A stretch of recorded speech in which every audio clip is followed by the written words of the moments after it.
आज रवि फिर से उसी जगह गया, अपने पुराने कॉलेज। लेकिन पढ़ने के लिए नहीं, पढ़ाने के लिए। चारों तरफ लड़के लड़कियों का शोर था। आज कई सालों बाद वो इस कॉलेज में वापस आया था। बस कॉलेज को देखे ही जा रहा था। पढ़ाई पूरी करते ही किसी और कॉलेज में लेक्चरर की नौकरी लग गई थी। आज 5 सालों बाद दोबारा से उसी कॉलेज में इंटरव्यू दिया तो सिलेक्शन हो गया और वो बन गया वहाँ का हेड ऑफ डिपार्टमेंट। रवि एक 30 साल का लड़का था जो देखने में लंबा और रंग रूप में काफ़ी आकर्षित भी था। गोरा रंग, हल्की भूरी और गहरी आंखें और साथ ही बढ़िया बॉडी। कोई भी लड़की देख ले तो अट्रैक्ट हुए बिना ना रह सके। रवि के साथ भी उस दिन यही हुआ था, क्योंकि जो भी लड़की उसके पास से निकलती उसे मुड़कर एक बार ज़रूर देखती। दो लड़कियां तो उसकी रैगिंग करने ही उसके पास आ गई और रवि से उनमें से एक लड़की ने कहा, देखो जल्दी से अपना नाम बोलो। रवि को देखकर ज़रा भी नहीं लगता था कि वो वहाँ पर इंग्लिश का हेड ऑफ डिपार्टमेंट बनकर आया था, और साथ ही वो खुद भी एक दो क्लासेस को इंग्लिश पढ़ाने वाला था। वो आज भी देखने में एक कॉलेज में पढ़ने वाला स्टूडेंट ही लगता था। आज पहला ही दिन था और उसे एमए इंग्लिश को पढ़ाना था। वो क्लास में गया और विलियम शेक्सपियर का ट्रेजेडी नॉवल ओथेलो पढ़ाने लगा। तभी एक लड़की खड़ी हुई और उसने कहा, सर आज पहले ही दिन तो ट्रेजेडी ना पढ़ाइए प्लीज़। आज आप विलियम वर्ड्सवर्थ पढ़ा दीजिए ना, कम से कम नेचर का आनंद तो लेंगे। रवि उसकी बात सुनते ही भावुक हो गया और उसकी आंखें भर आई। वो चश्मा उतार कर बिना कुछ कहे बाहर आया और अतीत में खो गया। अब उसे मधु की कही बातें याद आने लगी। वो अक्सर कहती थी, यार मुझे नहीं पसंद ये ट्रेजेडी व्रेजेडी, छोड़ो चलो इसे, वर्ड्सवर्थ की रोमांटिक पोएट्री पढ़ते हैं। अभी वो ये सोच ही रहा था कि वो लड़की बाहर आई और बोली, एक्सक्यूज़ मी सर, आप मेरी बात का बुरा मान गए क्या? सॉरी, आप जो पढ़ाएंगे हम पढ़ेंगे, प्लीज़ आ जाइए आप अब क्लास में। रवि अब मधु की यादों से बाहर आता है और कहता है, अरे नहीं कोई बात नहीं, आप चलिए क्लास में, मैं आता हूँ। यह कहकर वो क्लास की ओर बढ़ जाता है। अब भारी मन से रवि क्लास में आता है और वर्ड्सवर्थ की रोमांटिक पोएट्री पढ़ाने लगता है। अब जब उसका ध्यान बार बार मधु की यादों में उलझता है तो वो पढ़ाना बंद कर देता है और सभी के नाम पूछने लगता है। तभी उसे उस लड़की का नाम पता चलता है जिसकी बातों से उसे मधु की याद आती है। वो अपना नाम रिया बताती है। किसी तरह से क्लास पूरी करके बाहर कॉरिडोर से होता हुआ स्टाफ रूम की तरफ बढ़ता है तो उसकी नज़र सामने वाली कैंटीन की ओर जाती है। उसके पाँव एकाएक ही उस कैंटीन की ओर बढ़ चलते हैं, लेकिन ये क्या, वो कुछ आगे ही जाता है तो पीछे से एक सर आवाज़ दे देते हैं, अरे रवि जी, कहाँ बच्चों की कैंटीन की ओर जा रहे हैं आप? चलिए आपको दूसरी कैंटीन लेकर चलते हैं जो स्पेशल कॉलेज के स्टाफ के लिए बनाई गई है। अब रवि मधु की यादों से बाहर आता है तो उसे याद आता है कि हाँ, ये कैंटीन तो सिर्फ स्टूडेंट्स के लिए है। और अब मेरी वो उम्र कहाँ। आज ऐसा लगा जैसे ज़िंदगी का सबसे हसीन दौर ख़त्म हो गया। यहीं इसी कैंटीन में ना जाने कितनी बार मिला था रवि मधु से। अब वो वापस स्टाफ रूम में आ जाता है और वहीं मंगवाकर चाय पीता है। कुछ इस तरह से मीठी यादों में ही उलझते हुए उसका आज का दिन बीत जाता है। लेकिन एक बात जो रवि को समझ आई कि ज़िंदगी का सबसे सुनहरा समय अब निकल चुका है। ऐसे ही रवि अब हर रोज़ आने लगा। धीरे धीरे उसे सभी के नाम पता चलने लगे, सभी के साथ घुलने मिलने लगा। रिया उसकी सबसे खास स्टूडेंट बन गई। उसकी बहुत सी बातें उसे मधु की याद दिलाती। एक बार जब वो पीले रंग का सलवार कमीज़ और उस पर लाल दुपट्टा ओढ़ कर आई तो रवि अपने पलके नहीं झपका पा रहा था। बस यही सोचने लगा, इसकी पसंद मधु से कितनी मिलती है। मधु को भी तो पीले सूट पर लाल दुपट्टा कितना पसंद था। ना जाने कितनों के दिल घायल कर देती थी जब पीले रंग के सूट पर लाल दुपट्टा ओढ़कर चलती थी, और रवि उन लड़कों को देख जलता ही रह जाता। रिया को आज उसी रंग में देख वो फिर से मधु को सोचने लगा। जब रवि उसे चोरी से हर रोज़ देखा करता था तब एक बार मधु ने आकर पूछ ही लिया, आप हर रोज़ कॉलेज में मेरा पीछा क्यों करते हो? रवि की तो ज़ुबान पर जैसे ताला ही लग गया हो, फिर भी हिम्मत करके बोला, मैं पीछा नहीं करता, बस कदम ही उस ओर चल देते हैं जहां आप होती हो। पता नहीं जाने क्यों जितनी सादगी से रवि ने कहा, मधु मुस्कुराए बिना नहीं रह सकी और चुपचाप वहां से चली गई। एक दूसरे को देखने का दौर शुरू हो चुका था। इस उम्र में एक दूसरे को देखने का दौर सबसे प्यारा दौर होता है और उस दौर से शायद ही कोई अछूता रहा होगा। मधु की नज़रें उस ओर ज़रूर जाती जहाँ रवि खड़ा हो, और रवि भी कॉलेज आते ही उसी को ढूंढता। दोनों की नज़रें टकराती और फिर इधर उधर देखने लगते। पर कुछ भी कहो, वो पल भी बहुत प्यारे होते हैं। एक अजीब सी तड़प होती है तब जब हज़ारों की भीड़ में भी कोई एक ही दिखता है। तब रिया की आवाज़ कानों में पड़ी, एक्सक्यूज़ मी सर, क्या आप मुझे ये पोएम दोबारा करवा सकते हैं? रवि मधु की यादों से निकलकर रिया के सामने आ गया। बहुत अजीब सी हालत थी रवि की। वो अपने आज और अतीत में एक साथ जी रहा था। रिया उसे मधु की यादों की तरफ धकेल कर फिर खुद ही हर बार उसे बाहर ला रही थी। मधु, जिसे रवि कब का भुला चुका था, वो आज हर पल उसकी याद में तड़प रहा था। रवि को रह रहकर मधु की याद सता रही थी। आज कॉलेज में रोज डे है और जब रवि कॉलेज आया तो उसने बहुत से कपल्स के हाथों में गुलाब देखे। बहुत अजीब लग रहा था उसे। आज वो स्टाफ रूम में जाकर बैठ जाता है कि तभी अशोक सर पूछते हैं, क्या बात रवि जी, आज कोई क्लास नहीं लेनी क्या? तो रवि बहाना मार देता है कि कुछ तबीयत ठीक नहीं लग रही, थोड़ी देर में जाऊंगा। अब वो अपने पर्सनल केबिन में चला जाता है। वहाँ वो चाय पी रहा था कि तभी रिया की आवाज़ कानों में आती है, मैं आई कम इन सर? रवि उसे अंदर बुलाता है और पूछता है, बोलो रिया, कुछ काम था क्या मुझसे? सर, आपको कुछ देना था मुझे, रिया थोड़ी हिचकती हुई कहती है। अब रवि कहता है, बोलो तुम क्या देना चाहती हो मुझे? रिया ने एक हाथ जो कमर के पीछे किया हुआ था वो आगे किया और उसमें से पीला गुलाब रवि की ओर बढ़ा दिया। रवि ने इस बात की कल्पना भी नहीं की थी कि उसकी स्टूडेंट उसे गुलाब देगी। वो उसके हाथ में पीला गुलाब देखकर हैरान हो गया और थोड़ा गुस्से में बोला, रिया, क्या आप भूल चुकी हैं कि मैं आपका टीचर हूँ, कोई दोस्त नहीं? नहीं सर, मैं कुछ नहीं भूली। ये कहाँ लिखा है कि टीचर एक अच्छा दोस्त नहीं हो सकता?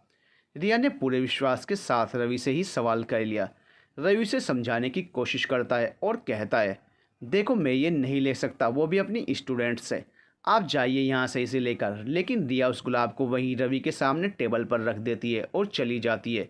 रवि खामोश सा उस पीले गुलाब को देखे जा रहा था और एक बार फिर वो ना चाहते हुए भी मधु की यादों में खो जाता है। आज भी याद है उसे वो दिन जब वो लाल गुलाब का पूरा बुके बनवा कर लाया था मधु के लिए। सुबह सुबह उसके कॉलेज जाने का ही इंतज़ार कर रहा था क्योंकि आज रोज डे जो था। रवि ने देखा कि हल्के नीले रंग के सूट पर गुलाबी शिफॉन का दुपट्टा ओढ़े मधु कॉलेज की ओर ही आ रही है। उसके खुले हुए बाल, कानों में मैचिंग ईयर रिंग्स, हल्की गुलाबी लिपस्टिक और हाई हील्स उसे और भी ज़्यादा आकर्षित बना रहे थे। रवि भी आज खास तौर पर अपने पापा की गाड़ी लेकर आया था और इससे पहले कि मधु कॉलेज में प्रवेश करती वो उसके पास जाता है और बोलता है, मधु, मुझे तुमसे कुछ बात करनी है। मधु कहती है, बोलो जल्दी, मुझे कॉलेज जाना है। यहाँ नहीं, 10 मिनट के लिए मेरे साथ चलो, भरोसा करके प्लीज़। रवि उसके आगे रिक्वेस्ट करता है और गाड़ी का दरवाज़ा खोल देता है। यूँ तो मधु भी उसे बहुत समय से एक दोस्त की तरह जानने लगी थी, लेकिन उसके साथ गाड़ी में जाना उसे कुछ अजीब लग रहा था कि तभी रवि फिर से कहता है, प्लीज़ मधु, सिर्फ एक बार मौका दो, वादा करता हूँ ये भरोसा कभी नहीं तोड़ूंगा। मधु कुछ नहीं कहती और गाड़ी में बैठ जाती है। रवि गाड़ी चलाता है और गाना भी लगा देता है जो उसने पहले से ही सेट करके रखा हुआ था। अभी अभी तो मिले हो, अभी ना करो छूटने की बात। अभी अभी तो पसंद आए हो, अभी अभी रूठने की बात। अभी अभी तो रोशनी आई, अभी ना करो मुंह छुपाने की बात। इस गाने को सुनते सुनते मधु इस कदर खो जाती है कि उसे ये भी नहीं पता चलता कि रवि ने गाड़ी एक गार्डन के बाहर रोक दी है।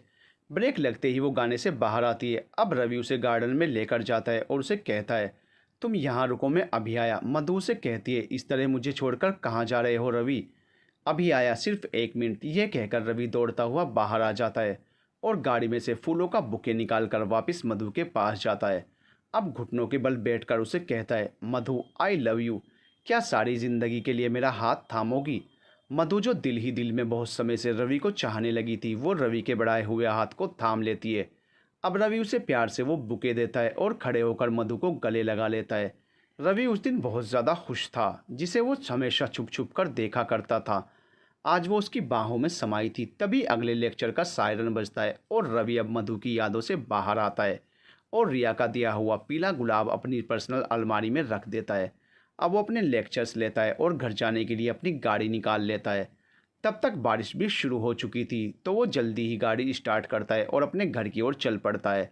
तभी उसकी नज़र भीगती हुई रिया पर जाती है जो रास्ते में खड़ी किसी टैक्सी या ऑटो का इंतज़ार कर रही थी। तभी उसकी नज़र सामने खड़े कुछ लड़कों पे जाती है जो बहुत घटिया निगाहों से रिया को ही देख रहे थे। अब वो रिया की ओर देखता है जो इन सब बातों से बेखबर खड़ी थी। उसने हल्के हरे रंग का स्लीवलेस कुर्ता जीन्स के साथ पहना हुआ था जिस पर उसने कोई दुपट्टा भी नहीं ओढ़ा हुआ था। ना चाहते हुए भी रवि को रिया के पास जाना ही पड़ता है और वो उसके पास गाड़ी रोक देता है। अब रिया उसे देखकर चौंक जाती है और पूछती है, सर आप यहाँ? रवि उसे कहता है, ये मैं बाद में बता दूंगा कि मैं यहाँ कैसे। अभी आप गाड़ी में बैठिए। वो ये बात इतने गुस्से में कहता है कि रिया जल्दी ही आकर गाड़ी में बैठ जाती है।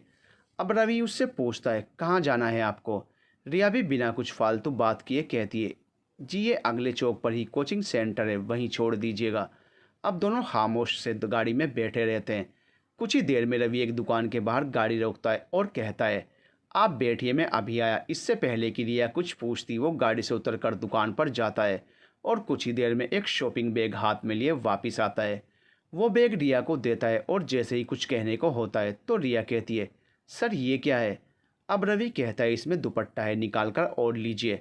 बारिश में आपके कपड़े भीगे हुए हैं तो ऐसे अच्छा नहीं लगेगा कि आप कोचिंग सेंटर जाएं।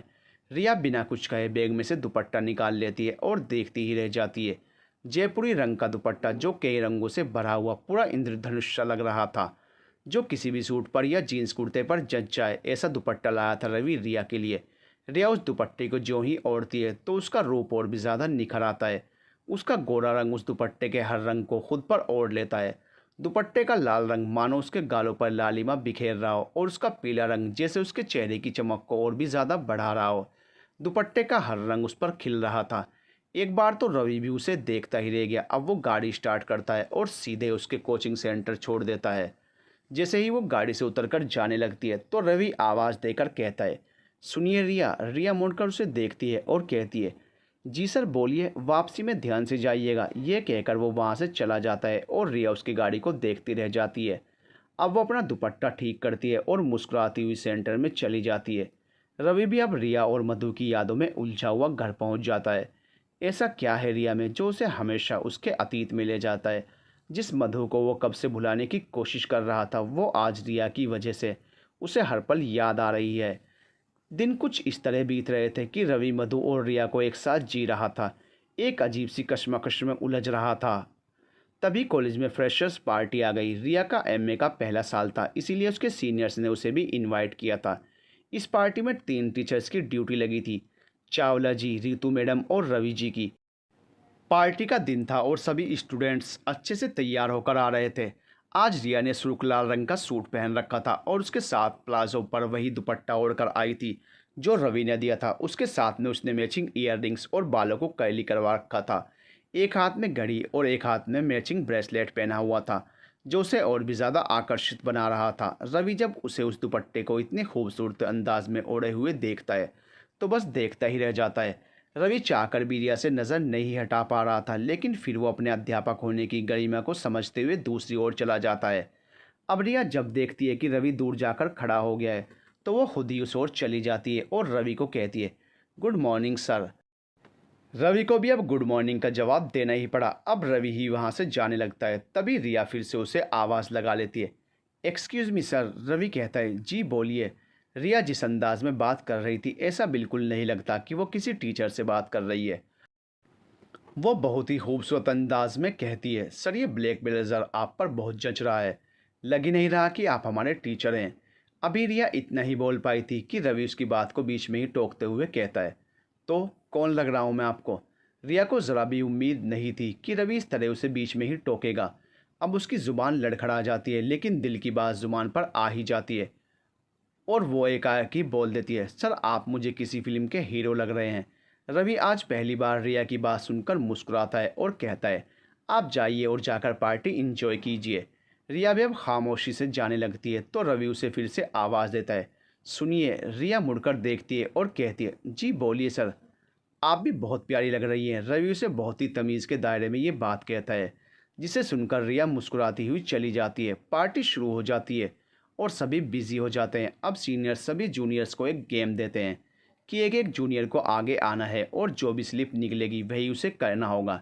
एक एक करके सभी स्टूडेंट्स आगे आने लगते हैं। राहुल को पनिशमेंट मिलती है कि उसे पूरे 2 प्लेट पानी पूरी खानी है।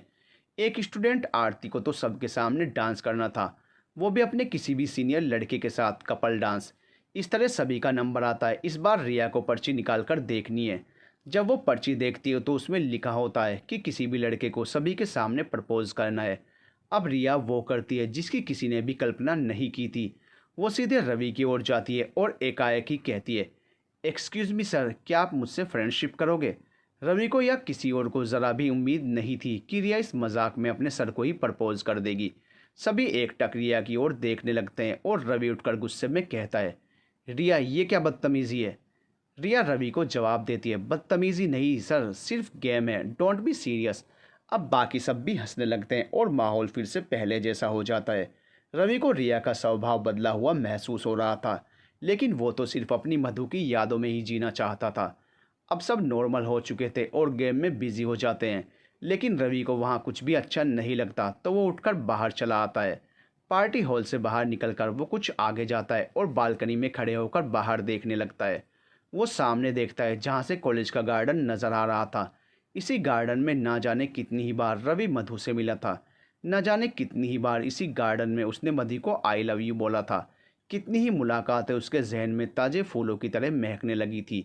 आज भी याद है रवि को, जब उसी के दोस्त ने उसके सामने जाकर घुटनों के बल बैठकर प्रपोज किया था।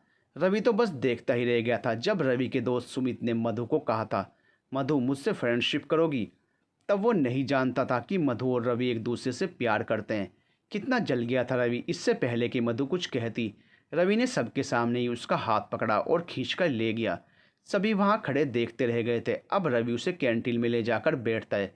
तब मधु उसे छेड़ते हुए पूछती है, क्या हुआ रवि, ऐसे क्यों लेकर आए सबके सामने से, जलन हो रही थी। रवि उसका हाथ पकड़कर कहता है, नहीं देख सकता एक पल के लिए भी तुम्हें किसी और के साथ। यह कहते कहते रवि की आंखें भर आती हैं। तभी रवि को महसूस होता है कोई उसे आवाज़ लगा रहा है और वो मुड़कर देखता है तो पीछे रिया खड़ी थी।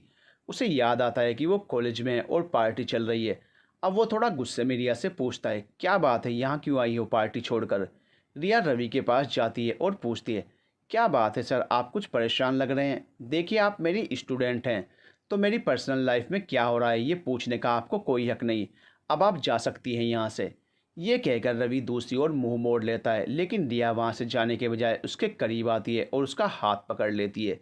रवि ने इस बात की कभी कल्पना भी नहीं की थी कि रिया कभी उसका हाथ भी पकड़ सकती है। वो उससे हाथ छुड़ाकर कहता है, रिया ये क्या बदतमीज़ी है। रिया रवि से कहती है, सर ये कोई बदतमीज़ी नहीं, मेरा प्यार है आपके लिए, बहुत प्यार करने लगी हूँ आपसे। रवि को अपने कानों पर भरोसा ही नहीं होता कि रिया ने उसे आई लव यू बोला है। उसने कभी कल्पना भी नहीं की थी कि उसकी स्टूडेंट खुद उसे कभी आई लव यू बोल सकती है। अब वो रिया से कहता है, रिया बस बहुत हुआ, अब आप जाइए यहाँ से। रिया अब भी नहीं जाती और कहती है, सर प्लीज़ बुरा मत मानिए, जो मेरे मन में था वो मैंने कह दिया, मुझे आप अच्छे लगने लगे हो तो बताओ क्या करूँ। अब रवि उसे समझाता है और कहता है, देखिए आप मेरी स्टूडेंट हैं, बहुत छोटी हैं उम्र में, ये जो भी है ये प्यार नहीं सिर्फ आकर्षण है इस उम्र का। अभी रवि इतना ही कह पाया था कि रिया फिर से कहती है, आपको क्या पता सर ये प्यार है या आकर्षण, ये तो मेरा दिल ही जानता है। रही बात उम्र की, तो प्यार उम्र देखकर नहीं होता सर, बस हो जाता है। अब रवि को उससे ज़्यादा बहस करना सही नहीं लगता, तो वो खुद ही वहाँ से चला जाता है। रिया उसे रोकना चाहती थी, लेकिन रवि इतनी तेज़ी से गया कि रिया चाहकर भी कुछ नहीं कर पाई। बस वो प्यार भरी आंखों से उसे दूर तक जाते हुए देखती रही। रवि पार्टी में वापस आ जाता है और कुछ ही देर बाद रिया भी आ जाती है। रवि रिया को इग्नोर करने की कोशिश करता है, लेकिन रिया जानबूझकर हर बार ऐसी जगह खड़ी होती है जहाँ से रवि की नज़र सीधे रिया पर ही जाती है। अब सभी डांस परफॉर्मेंस देते हैं और कुछ सॉन्ग्स गाते हैं। अब रिया का नंबर आता है तो वह ऐसा गाना गाती है कि रवि को महसूस होता है कि ये गाना उसने उसके लिए ही गाया है। मैं फिर भी तुमको चाहूँगी, मैं फिर भी तुमको चाहूँगी, इस चाहत में मर जाऊँगी, मैं फिर भी तुमको चाहूँगी। रिया ये गाना इतने दिल से गाती है कि सभी मंत्रमुग्ध हो जाते हैं। एक बार तो रवि भी उसकी आवाज़ में खो ही जाता है। गाना गाने के बाद रिया स्टेज से नीचे उतरती है और रवि के पास आकर खड़ी हो जाती है। जब उसका ध्यान कहीं और होता है तो वो चुपके से रवि को धीरे से कहती है, आपके लिए था सर, कैसा लगा। रवि कुछ नहीं कहता और उस बात को इग्नोर करके वहाँ से चला जाता है। रिया उसे जाते हुए देखती है और मुस्कुराने लगती है कि तभी पीछे से उसकी दोस्त शीलू आकर उसे एक लगाती है। तो रिया उसे कहती है, क्या हुआ। अब शीलू उसे शरारत भरी नज़रों से देखते हुए पूछती है, मैं देख रही हूँ कि पिछले कुछ समय से तू सर पे कुछ ज़्यादा ही ध्यान दे रही है, क्या बात है मुझे भी बताएगी। रिया उसे मुस्कुराकर कहती है, राज की बात है, अभी नहीं बताऊंगी, तो खुद समझ जा शीलू। शीलू भी अब कहती है, यार समझ तो हम सब रहे हैं, लेकिन आपके मुंह से सुनने की चाहत है। ओके शीलू तो सुन, आई लव रवि सर, बस अब वो भी मान जाएं।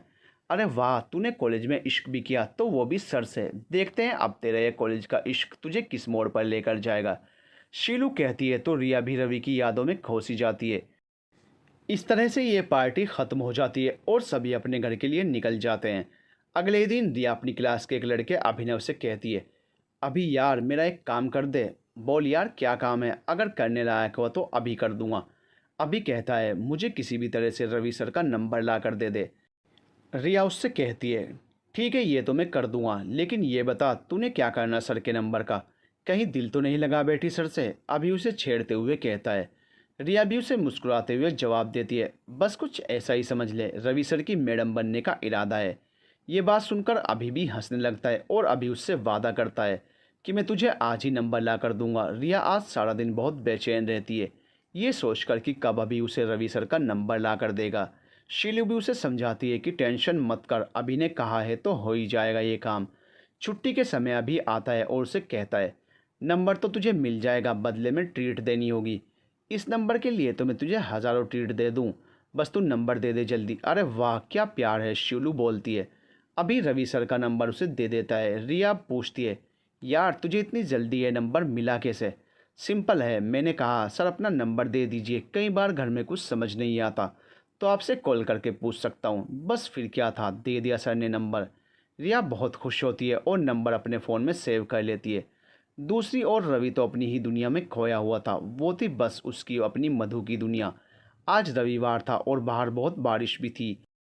रवि आज 10 बजे सोकर उठा था, तभी उसकी माँ उसे चाय का कप देती है और कहती है, 10 बज गए हैं, नहाकर नाश्ता कर ले। ये कहकर रवि की माँ चली जाती है। रवि चाय लेकर बाहर बालकनी में खड़ा हो जाता है और चाय पीने लगता है। तभी बारिश को देखते देखते वो मधु की यादों में खोने लगता है। लगी आज सावन की फिर वो झड़ी है, वही आग सीने में फिर जल पड़ी है। रवि को याद आता है कि मधु को बारिश कितनी पसंद थी। जब एक बार दोनों एक साथ मंदिर गए थे तो वापसी में बारिश देखकर वही रवि से कहा था, रवि गाड़ी रोको। रवि गाड़ी रोक कर बोला, क्या हुआ मधु? अरे मुझे बारिश में भीगना है। ये कहते हुए वो गाड़ी से बाहर निकल जाती है। बारिश में खूब भीगती है।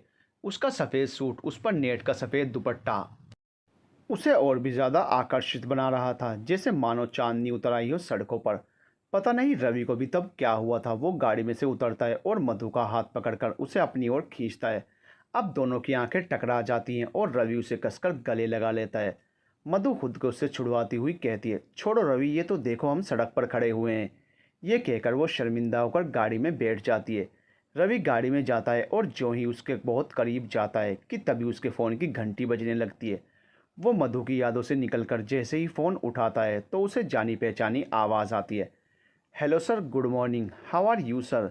उधर से आवाज़ आती है। कौन? रवि पूछता है। सर मैं रिया, कैसे हो आप? तुमने मुझे फ़ोन क्यों किया? रवि कुछ अकड़ कर बोलता है। सर प्लीज़ मान जाइए ना, नहीं रह सकती आपके बिना। रिया कुछ इमोशनल होकर कहती है, देखो रिया, मैंने तुम्हें कभी इस नज़र से नहीं देखा है, इसलिए भूल जाओ मुझे। रवि उसे समझाने की कोशिश करता है। तो अब देख लीजिए ना, क्या बुराई है मुझ में? बस एक बार देखिए तो मुझे उस नज़र से, फिर देखना मेरा प्यार आपके जीवन को कैसे महकाएगा। रिया भी जिद पर अड़ी थी। रवि अब भी मानने को तैयार नहीं था और वो मना करके जैसे ही फ़ोन रखने लगता है कि तभी रिया कहती है, सर आज मैं अपना प्यार साबित करके ही रहूँगी। आज मेरे घर पर कोई नहीं है, इसलिए मैं आज आपके लिए जान देने जा रही हूँ। फिर कोई नहीं आएगी आपको परेशान करने। इससे पहले कि रवि कुछ कहता, रिया फ़ोन रख देती है और रवि अब उससे मिलने के लिए मजबूर हो जाता है। वो बारिश में ही गाड़ी निकालता है और चल पड़ता है। तभी उसे याद आता है कि उसके पास तो रिया के घर का एड्रेस है ही नहीं। तो अब वो उसी की क्लास के एक लड़के को फ़ोन मिलाता है। बहुत मुश्किल से वो लड़का एड्रेस पता लगा कर रवि को देता है। रवि अब तेज़ रफ्तार से गाड़ी चलाकर उसके घर के बाहर पहुंचता है तो देखता है दरवाज़ा खुला हुआ है। वो डरते डरते उसके घर में अंदर जाता है तो देखता है कि रिया वहीं ज़मीन पर बेहोश पड़ी है। रवि उसे तुरंत गोद में उठाता है और हॉस्पिटल लेकर जाता है। कुछ देर बाद ही रिया को होश आ जाता है तो डॉक्टर बताते हैं कि नींद की ज़्यादा गोलियां खाने की वजह से ऐसा हुआ है। रिया को देखकर रवि पहले तो उसे एक थप्पड़ लगाता है और फिर गले से लगा लेता है। रवि अब उसे कहता है, कुछ हो जाता तो क्या जवाब देता मैं तुम्हारे परिवार को? बोलो।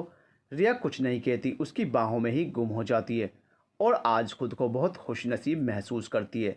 रवि की बाहों में आकर उसे लग रहा था मानो आज उसने अपने प्यार को प्या लिया हो। रवि के करीब होने का एहसास उसके लिए बहुत ही ख़ास था। रिया रवि के गले लगकर बहुत खुश होती है और उससे पूछती है, सर, क्या आज आपने मेरे प्यार को स्वीकार कर लिया है? इससे पहले कि रवि कुछ कहता, तभी वहाँ रिया के माँ-बाप आ जाते हैं और उसकी माँ आते ही उसके गले लग जाती है। अब रिया की माँ रोते हुए कहती है, "रिया कैसी है मेरी बच्ची? कैसे हुआ ये सब?" रिया बात को बदलते हुए कहती है, "डोंट वरी मॉम, कुछ नहीं हुआ। नींद नहीं आ रही थी तो नींद की गोली खा ली, फिर भी नहीं आई तो 2 और खा ली। उसके बाद ये सब हो गया। लेकिन तुम्हारे सर को कैसे पता चला तुम्हारी तबीयत का?" रिया के पापा रिया से पूछते हैं, "पापा, जब तबीयत ख़राब हुई तो उस समय सर से ही फ़ोन पर बात कर रही थी, कुछ सिलेबस का पूछ रही थी, इसीलिए उन्हें पता चल गया और ये आ गए।" अब रिया के पापा प्रमोद वर्मा और उनकी पत्नी सविता को भी तसल्ली हो जाती है और वो रवि का धन्यवाद करते हैं। अब रवि उन सभी से विदा लेकर वापस आ जाता है। रात भर वो इसी उधेड़बुन में रहता है कि रिया से उसे प्यार है भी या नहीं। अगर है तो वो तड़प क्यों नहीं है जो मधु से प्यार करते समय थी, और अगर नहीं है तो उसके मरने का ख्याल भी मुझे क्यों तड़पा गया। इन्हीं बातों को सोचते सोचते सुबह हो जाती है और वो कॉलेज चला जाता है। जानता है वो कि आज रिया हॉस्पिटल से डिस्चार्ज होकर घर आएगी, इसलिए नहीं आएगी, लेकिन फिर भी उसे उम्मीद सी है कि रिया आएगी। आज पहली बार वो रिया को याद कर रहा था, लेकिन किस रिश्ते से वो खुद भी नहीं जानता था। रवि हर रोज़ उसे कॉल करता और उसकी तबीयत के बारे में पूछता। रिया भी उससे रोज़ बात करके बहुत खुश होती। दोनों ही अब एक दूसरे के करीब आ रहे थे। आज कई दिनों बाद रिया कॉलेज आई थी। पता नहीं क्यों उसे देखकर रवि के चेहरे पर भी मुस्कान आ गई। सारा दिन वो खिलखिला कर रहा। वो खुद भी अपने अंदर होने वाले इस परिवर्तन को जानता है, लेकिन अभी भी वो अपनी भावनाओं को दबाना ही चाहता है। दोपहर को लंच के समय जब रवि स्टाफ रूम में होता है, तभी उसको रिया की कॉल आती है। रवि उससे पूछता है, "कैसे फ़ोन किया तुमने?" रिया उसे कहती है, "सर, मैं लिटिल हार्ट कैफ़े में आपका इंतज़ार कर रही हूँ, प्लीज़ आ जाइए कुछ देर के लिए।" इससे पहले कि रवि कुछ कहता, रिया फ़ोन रख देती है। रवि का मन करता है कि वो जाए, लेकिन कुछ झिझक भी है। लेकिन फिर ना जाने क्या सोचकर उसके कदम खुद ब खुद ही रिया से मिलने चल पड़ते हैं। रवि कैफ़े में पहुंच जाता है और देखता है कि सामने ही रिया बैठी हुई उसका इंतज़ार कर रही है। वो जाकर ठीक उसके सामने बैठ जाता है। अब रिया से पूछता है, "बोलो रिया, क्यों बुलाया मुझे?" रिया भी आज किसी भी मजाक के मूड में नहीं थी। वो गंभीर होकर कहती है, "सर, आज बिल्कुल सच बता दीजिए, क्या मेरे प्यार को स्वीकार करेंगे आप?" कहीं ना कहीं रवि के दिल में रिया ने एक प्यारी सी जगह ले ली थी। रवि उसे कहता है, "देखो रिया, ये सच है कि मैं तुम्हें पसंद करने लगा हूँ, लेकिन इसके अलावा एक सच और भी है, वो ये है कि मेरा एक अतीत है।" इससे पहले कि रवि कुछ और कहता, रिया बोलने लगती है, "मुझे आपके अतीत से कुछ नहीं लेना सर, प्लीज़ मेरे प्यार को मत ठुकराइए।" लेकिन रिया, एक बार जान तो लो कि कैसा है, कितना कड़वा है मेरा अतीत, जिसकी वजह से मैं कभी किसी रिश्ते में नहीं जुड़ा हूँ, या यूँ कहिए कि जुड़ ही नहीं पाया। सर, मैंने सिर्फ आपसे प्यार किया है, मुझे आपके अतीत से कोई लेना नहीं है। रिया जवाब देती है। रवि अब भी उसे सब बताना चाहता है और कहता है, "जब जानोगी तो नफरत करोगी मुझसे, प्लीज़ सुन लो एक बार।" लेकिन रिया भी जिद पर अड़ी रहती है और कहती है, "सर, मुझे अपने प्यार पर पूरा भरोसा है, चाहे कुछ भी हो, नहीं कर सकती आपसे नफरत।" अब रिया रवि का हाथ पकड़कर कहती है, "sir, I love you." Ravi उसकी बातों में खोकर उसी की तरह कह देता है, "I love you too Riya." College के एक नए इश्क की शुरुआत हो चुकी थी, वो जो औरों से अलग और अनोखा था, जो दो स्टूडेंट्स के बीच नहीं बल्कि एक स्टूडेंट और एक टीचर के बीच में शुरू हुआ था। रिया हद से ज़्यादा रवि को चाहने लगी थी। बस दिन रात सिर्फ रवि के ही सपने देखती रहती थी। रवि भी अब काफ़ी हद तक मधु की यादों से बाहर निकल रहा था। लेकिन एक बात है जो उसे परेशान कर रही थी, वो ये कि मधु के बारे में वो कभी भी रिया को नहीं बता पाया है। इस तरह से दोनों को मिलते हुए 1 साल बीत चुका था, लेकिन उन दोनों ने ही इस बात का ख्याल रखा कि कॉलेज में कभी कोई भी दोनों के बारे में ना जान पाए। रवि अब मधु की यादों से बाहर निकलकर रिया को अपनी जान से भी ज़्यादा चाहने लगा था। रह रहकर मधु की याद उसे आती, लेकिन फिर मधु का प्यार उन यादों भरे जख्मों पर मरहम का काम करता। एक दिन उसने ये सोच लिया कि अब चाहे कुछ भी हो जाए, वो रिया को अपने अतीत का सच बताकर ही रहेगा। इस बात को बताने के लिए उसने अपने जन्मदिन का दिन चुना। उसका जन्मदिन आने वाला था तो उसने रिया को फ़ोन पर कहा कि मुझे अपने जन्मदिन पर तुमसे कुछ बात करनी है। रिया ने रवि से कहा, "जन्मदिन का क्या इंतज़ार करना, आप अभी बता दीजिए।" "नहीं रिया, बात बहुत बड़ी है, मैं मिलकर ही बताना चाहता हूँ।" रवि उसे गंभीर होकर कहता है। अब रिया भी थोड़ी गंभीर हो जाती है और कहती है, "सर, आप मुझे कभी धोखा तो नहीं दोगे?" रवि की धड़कनें अब तेज़ हो जाती हैं और वो कहता है, "रिया, तुम मेरी कमज़ोरी बन चुकी हो, मैं तुम्हें कभी भी खोना नहीं चाहता, इसीलिए मिलकर कुछ बताना चाहता हूँ।" रिया कहती है, "ठीक है, आपके जन्मदिन पर मैं कॉलेज से छुट्टी ले लेती हूँ, आप भी ले लीजिए।" बताइए कहाँ मिलना है हमें। रवि उसे एक झील का किनारा बताता है और कहता है, मैं चाहता हूँ कि जब मैं तुम्हें ये बात बताऊँ तो वहाँ हमारे सिवा कोई और ना हो। ठीक है सर, मैं ज़रूर आऊँगी। रिया यह कहकर फ़ोन रख देती है। अब वो कई दिनों तक इसी बात को सोचती रहती है कि आखिर सर ने उसे क्या कहना है। दूसरी ओर रवि का एक एक दिन इसी चिंता में गुजर रहा था कि पता नहीं मेरे अतीत को सुनकर रिया कैसा रिएक्ट करेगी। मधु को तो खो चुका हूँ, अब कभी रिया को ना खो दूँ मैं। इसी डर के साथ वो अपनी जन्मदिन का इंतज़ार करता है। और अब वो दिन आ ही जाता है जब उसका जन्मदिन है। वो सुबह ही तैयार हो जाता है कि तभी रिया का फ़ोन आता है और वो उसे जन्मदिन की मुबारकबाद देती है। रवि उसकी आवाज़ सुनते ही खुश हो जाता है और कहता है, बस आज तुम्हें सब बता दूंगा। रिया ये बात सुनकर थोड़ी गंभीर हो जाती है और पूछती है, ऐसी क्या बात है जो आप इतने दिनों से बताना चाहते हो? अब सब्र नहीं होता, अभी बता दीजिए। रवि कहता है, फ़ोन पर नहीं, तुम आ जाओ फिर बताता हूँ। यह कहकर रवि फ़ोन रख देता है और चल पड़ता है उस झील के किनारे जहाँ उसे रिया को मिलना है और सब बताना है। दूसरी ओर रिया भी तैयार होती है और चल पड़ती है झील के किनारे। अब दोनों का आमना सामना होता है। एक तरफ रिया के मन में उलझन है कि रवि उसे क्या बताएगा, तो वहीं दूसरी तरफ रवि के मन में चिंता थी, ये सोचकर कि रिया उसके अतीत के बारे में जानकर क्या सोचेगी। अब रिया उसे लाल गुलाब देती है और एक बार फिर से विश करती है। रवि उसे कहता है, सिर्फ गुलाब ही, मेरा बर्थडे गिफ्ट कहाँ है? रिया कहती है, आपके लिए बहुत प्यारा तोहफा लिया है, पहले आप अपनी बात बताइए, फिर मैं आपको आपका तोहफा दिखाऊंगी। रवि अब उसे झील के किनारे पर ले जाकर बैठ जाता है और उसका हाथ पकड़कर कहता है, रिया कॉलेज के समय में किसी और लड़की से प्यार करता था जिसका नाम मधु था। अभी रवि इतना ही बता पाया था कि रिया कहती है, बस इतनी सी बात, मुझे आपके अतीत से कुछ फ़र्क नहीं पड़ता है। अब रवि कहता है, पहले मेरी पूरी बात सुनो। रवि रिया को बताना शुरू करता है और अपने अतीत की यादों में खो जाता है। फ्लैशबैक। मधु और रवि एक दूसरे को हद से ज़्यादा चाहने लगे थे। दोनों बस ऐसे थे जैसे दो जिस्म एक जान। मधु का हमेशा से एक ही सपना था, अपने रवि की दुल्हन बनना। दोनों एक साथ क्लास आते, एक साथ कैंटीन जाते और एक साथ ही घर के लिए निकलते। समय बीत रहा था और दोनों का प्यार और भी गहरा हो रहा था। दोनों एक दूसरे की ओर भी करीब आ रहे थे। वो बारिश का दिन था जब मधु रवि से मिलने उसके घर गई थी, क्योंकि कुछ दिनों से बीमार होने की वजह से वो कॉलेज नहीं आ रहा था। वो नहीं जानती थी कि रवि घर में अकेला है। वो रवि से मिलने उसके घर गई और अपनी हर सीमा को लांघ कर वापस लौटी। कुछ दिनों बाद कॉलेज भी पूरे होने वाला था। सभी ने अपनी अपनी दिशाएं चुन ली थी। अब मधु भी रवि को हमेशा के लिए पाना चाहती थी। आज एमए फाइनल का आखिरी पेपर था और उसके बाद रवि को मधु ने उसी झील के किनारे बुलाया था।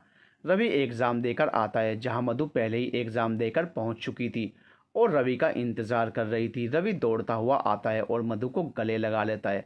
मधु भी आज बहुत खुश है और कहती है, रवि मुझे तुम्हें कुछ बताना है। रवि कहता है, हाँ बोलो मेरी जान, आज मैं बहुत खुश हूँ। अब मधु से कहती है, मुझे लगता है अब हमें शादी कर लेनी चाहिए।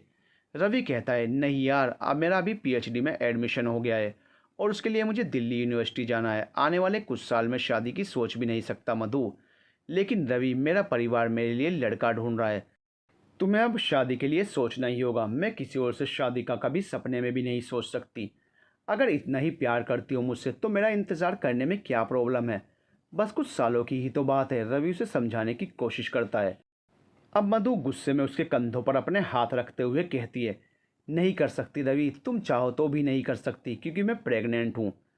अब तो शादी के लिए हाँ करो प्लीज़। रवि ये बात सुनकर और भी ज़्यादा गुस्सा हो जाता है और कहता है, बस इतनी सी बात, एक बच्चा जो अभी इस दुनिया में आया भी नहीं है उसके लिए तुम मेरा करियर ख़राब करना चाहती हो। मधु को ज़रा भी अंदाज़ा नहीं था कि रवि इस बात को इतने हल्के में लेगा। वो गुस्से में कहती है, जिसे तुम एक बच्चा कह रहे हो वो तुम्हारा ही है। रवि इसकी बात पूरी सुने बिना ही बोलता है, मेरा बच्चा है ना, इसीलिए मैं ही कह रहा हूँ उसे मारने के लिए। तो उसमें तुम्हें क्या प्रॉब्लम है? मधु को अब उससे नफरत होने लगती है और वो कहती है, तो फिर इस बात की भी क्या गारंटी कि कुछ साल बाद तुम मुझसे शादी कर ही लोगे? रवि को अब और भी गुस्सा आ जाता है और वो कहता है, ठीक कहा तुमने, क्या पता आने वाले समय में तुम्हारी लाइफ में कोई और आ जाए या मेरी लाइफ में कोई और। इसलिए प्लीज़ तुम मुझ पर हक मत जताओ। तुम मेरी गर्लफ्रेंड हो, बीवी मत बनो। मधु आगे आती है और रवि को एक ज़ोर से थप्पड़ लगाती है। अब इस बात से रवि को और भी गुस्सा आ जाता है और वो उसे कहता है, आज के बाद मुझे कभी अपनी शक्ल मत दिखाना। आई हेट यू मधु। मधु ये शब्द सुनते ही स्तब्ध रह जाती है और कहती है, अब तुम कभी खुद भी बुलाओगे तब भी मैं नहीं आऊँगी। ये कहकर वो वहाँ से चली जाती है और उसके बाद रवि भी बेपरवाही से अपनी पीएचडी करने चला जाता है, मधु को बीच मझधार में छोड़कर। अब रवि अपने अतीत से निकलकर वर्तमान में आता है और उसकी आंखें भरी हुई थी। अब रिया उससे गंभीर होकर पूछती है, सर मुझे एक बात और जाननी है। बोलो रिया, तुम्हारा हक है जानने का, जो पूछना चाहती हो। जब आप उसे ठुकरा चुके थे तो इसका मतलब आपको उससे प्यार नहीं था, और अगर प्यार नहीं था तो अब उसे याद करके आपकी आंखें क्यों भर आई हैं? कितनी बार मैंने आपको पछतावे की आग में जलते हुए देखा है। बताइए मुझे, अब क्यों पछताते हैं आप मधु को धोखा देकर? मैं जानना चाहती हूँ, रिया कहती है। रिया ने रवि से एकदम सटीक सवाल किया, जो बिल्कुल लाजमी भी था। जिसे मझधार में छोड़ दिया, अब उसे क्यों याद किया जा रहा है? जब रवि ने मधु को धोखा दे ही दिया था तो अब क्यों दिन रात पछतावे की याद में जल रहा था? रिया ये बात बेताबी से जानना चाहती थी। रवि अब गहरी सांस लेता है और कहता है, रिया, मैंने जो किया उसका फल भगवान ने मुझे तभी दे दिया था। हम जो भी पाप करते हैं ऊपर वाला हमें ज़रूर उसकी सज़ा देता है। मेरे साथ भी ऐसा ही हुआ था, तब जाकर मुझे महसूस हुआ कि मैं कितना गलत था मधु के साथ। ऐसा क्या हुआ था सर आपके साथ? रिया अब रवि से इस कहानी का वो हिस्सा जानना चाहती थी जिसने रवि को मधु को धोखा देने का पछतावा होने के लिए मजबूर किया। रवि कहता है, ठीक है रिया, अब मैं तुम्हें अपनी ज़िंदगी का सबसे दुखदायक हिस्सा बताना चाहता हूँ। रवि अब ये बताते बताते फिर से अतीत की यादों में खो जाता है। फ्लैशबैक। रवि मधु से पीछा छुड़ाकर पीएचडी करने के लिए दिल्ली रवाना हो जाता है। वो अपनी गाड़ी से ही पूरी मस्ती में झूमता हुआ रात के समय हाईवे से दिल्ली के लिए निकला था। उसे मधु को छोड़ने का ज़रा भी पछतावा नहीं था। उसने ये भी नहीं सोचा कि मधु इस हालत में क्या करेगी। वो तो बस अपनी ही धुन में बियर पीता हुआ जा रहा था। उसने अपना नंबर भी बदल लिया था जिससे मधु से बार बार फ़ोन न कर सके। उसकी गाड़ी की रफ्तार बहुत तेज़ थी, इसीलिए उसका एक्सीडेंट एक ट्रक से हो जाता है। इस एक्सीडेंट में रवि बुरी तरह से घायल होता है। जब उसे होश आता है तो वह एक हॉस्पिटल में होता है। उसे काफ़ी चोट लगी थी और कुछ दिन हॉस्पिटल में रहने के बाद उसे हॉस्पिटल से डिस्चार्ज कर दिया गया था। छुट्टी से पहले डॉक्टर सचदेवा उसे अपने केबिन में बुलाते हैं और अकेले में कुछ बात करना चाहते हैं। रवि जाकर बैठ जाता है और पूछता है, क्या हुआ सर, आपने मुझे ऐसे क्यों बुलाया? डॉक्टर सचदेवा अपना चश्मा उतार कर टेबल पर रख देते हैं और कहते हैं, मुझे आपसे एक बहुत ज़रूरी बात करनी है मिस्टर रवि। डॉक्टर को इतना गंभीर देखकर रवि भी चिंतित हो जाता है और पूछता है, क्या हुआ डॉक्टर, सब ठीक है? मुझे कोई प्रॉब्लम तो नहीं है, बताइए डॉक्टर। अब डॉक्टर बताते हैं कि इस एक्सीडेंट के बाद आपके अंदर इंटरनल वीकनेस बहुत हद से ज़्यादा आ गई है, इसलिए आप कभी भी पिता नहीं बन पाएंगे। रवि जैसे ही ये बात सुनता है उसके पैरों तले ज़मीन खिसक जाती है और आंखों से आंसू बहने लगते हैं। अब उसकी ज़ुबान कांप रही थी और वो कांपती हुई ज़ुबान डॉक्टर से पूछता है, तो क्या मैं कभी भी अपनी मैरिड लाइफ नहीं जी सकता डॉक्टर? अब डॉक्टर उसे तसल्ली देते हुए कहते हैं, देखिए घबराइए नहीं, हो सकता है समय के साथ आप पूरी तरह स्वस्थ हो जाएं और एक अच्छी मैरिड लाइफ जी पाएं, लेकिन शायद आप कभी भी पिता ना बन पाएं। और अगर ऐसा कभी होता भी है तो वो सिर्फ एक चमत्कार के सिवा और कुछ नहीं होगा। रवि को ऐसा लग रहा था जैसे उसकी ज़िंदगी वहीं थम गई हो और उसकी आंखों से निरंतर आंसुओं की धारा बह रही थी। वो वहाँ से रोता हुआ बाहर आता है तो उसे अब पहली बार मधु के बच्चे का ख्याल आता है और वो कांपते हाथों से मधु को फ़ोन करता है। मधु फ़ोन उठाती है। हेलो। रवि मधु से पूछता है, मधु कैसी हो? मधु बिना किसी गिले शिकवे के कहती है, मैं ठीक हूँ रवि, तुम कैसे हो? रवि अब बिना वक्त गवाए उससे माफ़ी मांगता है और कहता है, मधु प्लीज़ मुझे माफ़ कर दो और मेरी ज़िंदगी में लौट आओ। मैं तुम्हें और अपने बच्चे को अपनाना चाहता हूँ मधु। कौन सा बच्चा रवि? मधु रवि से पूछती है। तुमने कहा था कि वो तुम्हारा बच्चा है, फिर मैं अपनी कोख में क्यों पालती उसे? मैंने उसी दिन तुम्हारे बच्चे को मार दिया और ख़ुद को भी आज़ाद कर दिया। अब मुझे कभी फ़ोन मत करना क्योंकि मेरी शादी हो चुकी है। ये कहकर मधु फ़ोन रख देती है और रवि वहीं ज़मीन पर बैठकर रोने लगता है। उसे आज पछतावे के सिवा और कुछ भी हासिल नहीं हो पाया था। रवि फिर से अतीत की कड़वी यादों से बाहर निकल आया था और वही रिया के सामने घुटनों के बल बैठा रो रहा था। आज रिया को सारी सच्चाई बताकर उसके मन का बोझ हल्का हो गया था। आज वो रिया को समझा पा रहा था कि वो क्यों रिया से दूर रहता था। रवि की आंखों से लगातार पश्चाताप के आंसू बह रहे थे और वो रिया के सामने घुटनों के बल बैठा हुआ रो रहा था। वो बार बार एक ही बात कर रहा था, रिया प्लीज़ मेरे इस अपराध को माफ़ कर दो। रिया भी निरंतर उसे देख रही थी और उसकी भी आंखों में आंसू थे। वो अब झुककर रवि के दोनों हाथ पकड़ती है और उसे खड़ा होने को कहती है। रवि भी अब रिया के सामने पलके झुकाए खड़ा हो जाता है। अब रिया कहती है, एक बात बताइए सर, अगर आपके साथ वो हादसा ना हुआ होता तो आपको मधु की क्या कभी याद नहीं आती? क्या कभी कोई पछतावा होता आपको? बताइए सर। रवि नज़रें झुकाए खड़ा था और बिना कोई जवाब दिए रोए जा रहा था। अब रिया उससे दोबारा पूछती है तो रवि उससे कहता है कि रिया, पूरी ईमानदारी से तुम्हें सब सच बताने का सोच कर आया हूँ, इसीलिए झूठ नहीं बोलूँगा। अगर मेरे साथ वो हादसा ना होता तो शायद मुझे कभी कोई पछतावा नहीं होता, शायद मुझे मधु भी कभी याद नहीं आती। तभी रिया गुस्से में बोलती है तो रिया से भी कभी सच्चा प्यार नहीं होता, तब आप मेरा भी मधु की तरह ही इस्तेमाल करके छोड़ देते। सही कह रही हूँ ना मैं? रवि कुछ भी बोल पाने की स्थिति में नहीं था। वो बस खामोश सा खड़ा रिया की कड़वी बातें सुन रहा था। अब रिया रवि से कहती है, मैं जा रही हूँ सर, आपकी ज़िंदगी से हमेशा के लिए। रवि उसका हाथ पकड़कर कहता है, प्लीज़ रिया मत जाओ मुझे छोड़कर। अब रिया उससे अपना हाथ छुड़वाती है और गुस्से में वहाँ से जाने लगती है। तो रवि उसके सामने आ जाता है और कहता है, रिया सिर्फ एक बार मुझे माफ़ कर दो। अब रिया वहीं रुक जाती है और हंसने लगती है। उसे ऐसे समय में हंसते हुए देखकर रवि हैरान हो जाता है और उससे पूछता है, क्या हुआ रिया, मेरा मजाक बना रही हो? अब रिया रवि से कहती है, जिसका ऊपर वाले ने ही मजाक बना दिया हो उसका भला मैं क्या मजाक बनाऊंगी। अब रिया गंभीर होकर रवि की ओर देखती है और पूछती है, आपको पता है मैं कौन हूँ? रवि उसकी ओर ध्यान से देखता है। वो कुछ भी सोचने समझने की स्थिति में नहीं था। अब रिया उसकी ओर मुस्कुराकर देखती है और बताती है, रवि सर, मैं उसी मधु की छोटी बहन हूँ जिससे आप कभी नहीं मिले थे, लेकिन आपकी बहुत सी तस्वीरें मैंने अपनी मधु दीदी के पास देख रखी थी, इसीलिए पहले ही दिन मैंने आपको पहचान लिया। इसीलिए मैंने खुद को दीदी की तरह किया जिससे आपका ध्यान बार बार मधु दीदी की ओर जाए। मैं आपको वैसे ही प्यार में धोखा देना चाहती थी जैसे आपने मधु दीदी को दिया था। लेकिन मुझे आज ये जानकर बहुत सुकून मिला कि मेरा आपसे बदला लेने से पहले ही ऊपर वाले ने आपसे मधु दीदी का बदला ले लिया। अब मुझे इस नाटक की कोई ज़रूरत नहीं है। अब मुझे पता चला कि ईश्वर ने पहले ही आपसे बदला ले लिया। यह कहकर रिया हंसने लगती है और वहाँ से जाने लगती है। रवि जैसे ही ये बात सुनता है वो बेहद हैरान हो जाता है और तभी रवि उसका हाथ पकड़ लेता है और कहता है, प्लीज़ सिर्फ इतना बताती जाओ कि मधु कैसी है, कहाँ है वो। रिया गुस्से में उससे अपना हाथ छुड़वाते हुए कहती है, क्यों, आपको क्या लेना मधु दी से? वो चाहे कहीं भी हो, आपको नहीं बताऊंगी कभी। यह कहकर वो जाने लगती है। लेकिन रवि किसी भी कीमत पर यही जानना चाहता है कि मधु कैसी है अपनी ज़िंदगी में।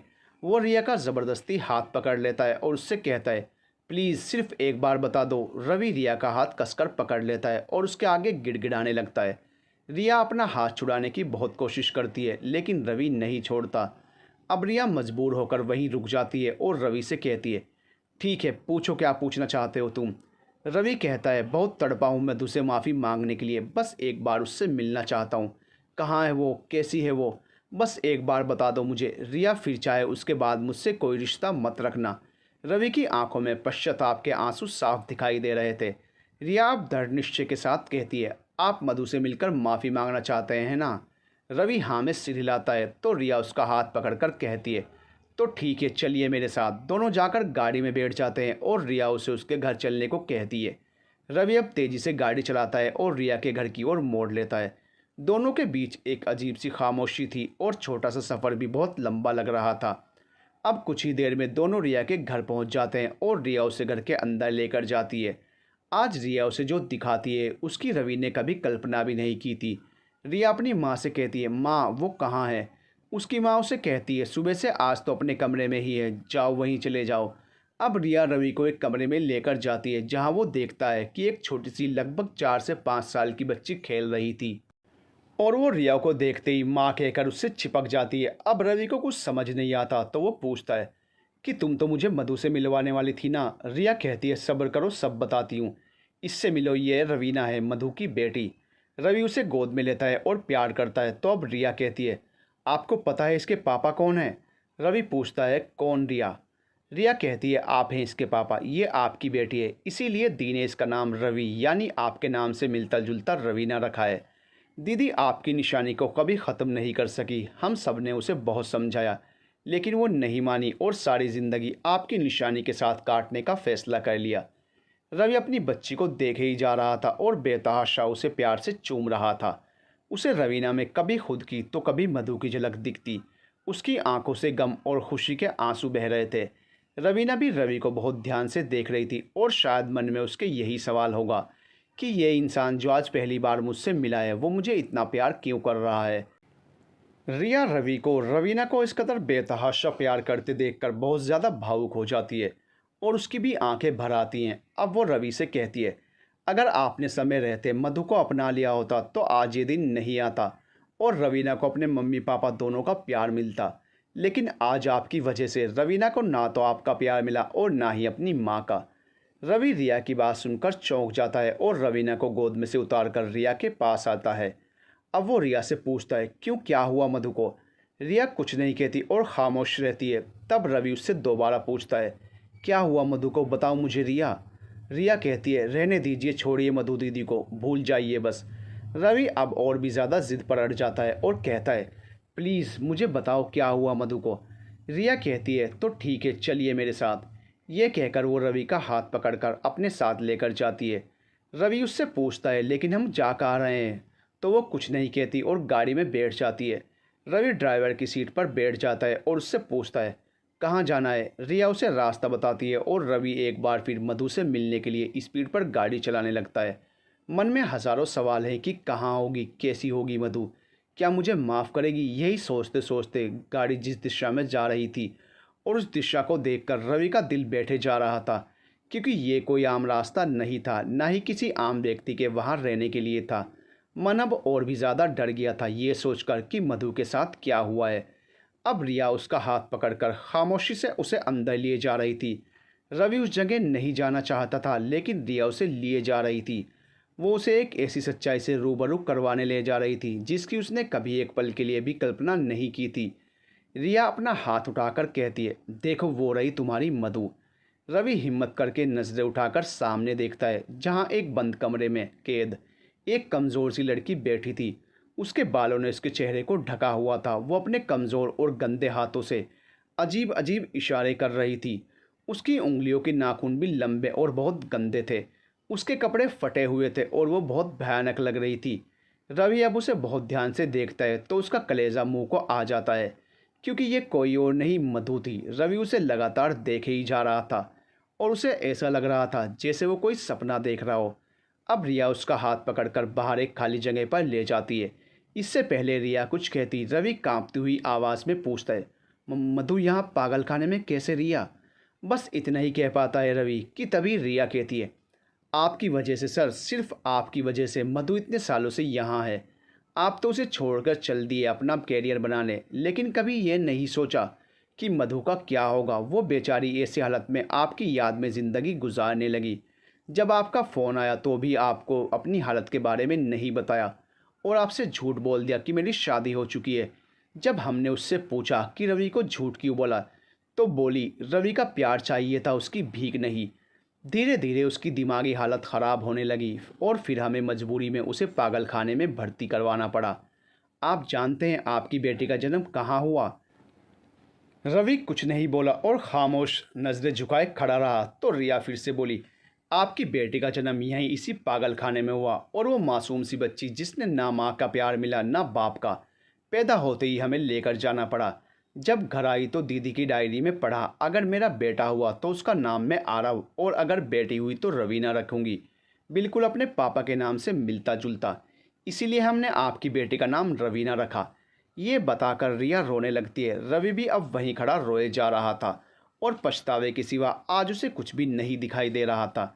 अब रोते रोते वो बदहवास सा वापस मधु के कमरे की ओर दौड़ जाता है और कहता है, मधु मैं आ रहा हूँ, अब मैं एक पल भी तुम्हें यहाँ नहीं रहने दूंगा।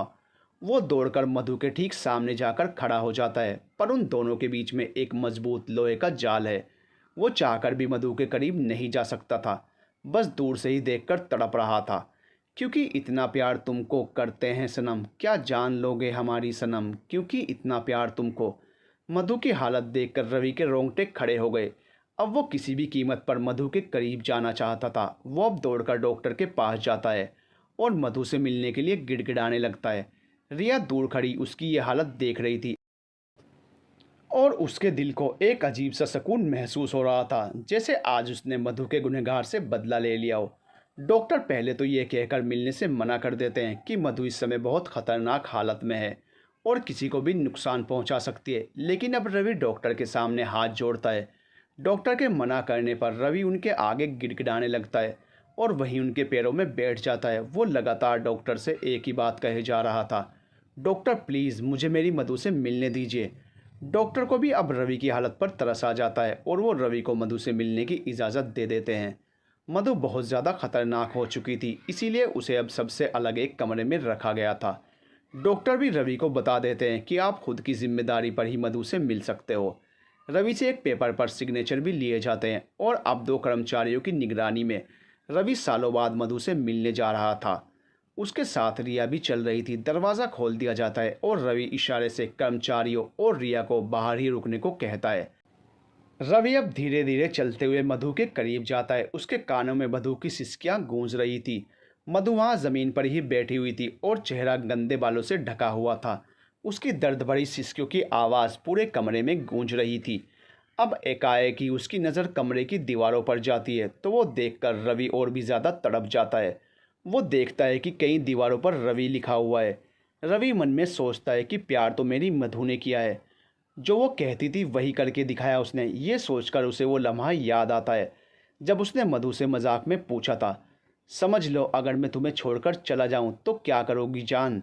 मधु की आंखें भर आई थी और बोली, करते तो वो हैं जो होश में होते हैं, तुमने छोड़ दिया तो मैं होश में कहाँ रहूँगी, बस पागल ही हो जाऊँगी तुम्हारी मधु। ये कहकर मधु रोने लगी थी और रवि ने उसे गले लगाकर कहा था, पगली मैं तो मजाक कर रहा था। मधु भी अब गंभीर होकर कहती है, रवि लेकिन मैं मजाक नहीं कर रही थी। ये सोचते सोचते रवि फिर से अतीत की खूबसूरत यादों में से बाहर निकलकर वर्तमान की भयंकर सच्चाई में वापस आता है और फिर से मधु की ओर चल पड़ता है। मधु का मुंह दूसरी ओर है और वो घुटनों पर मुंह रखकर बैठी है कि तभी रवि उसे आवाज़ देता है, मधु मधु।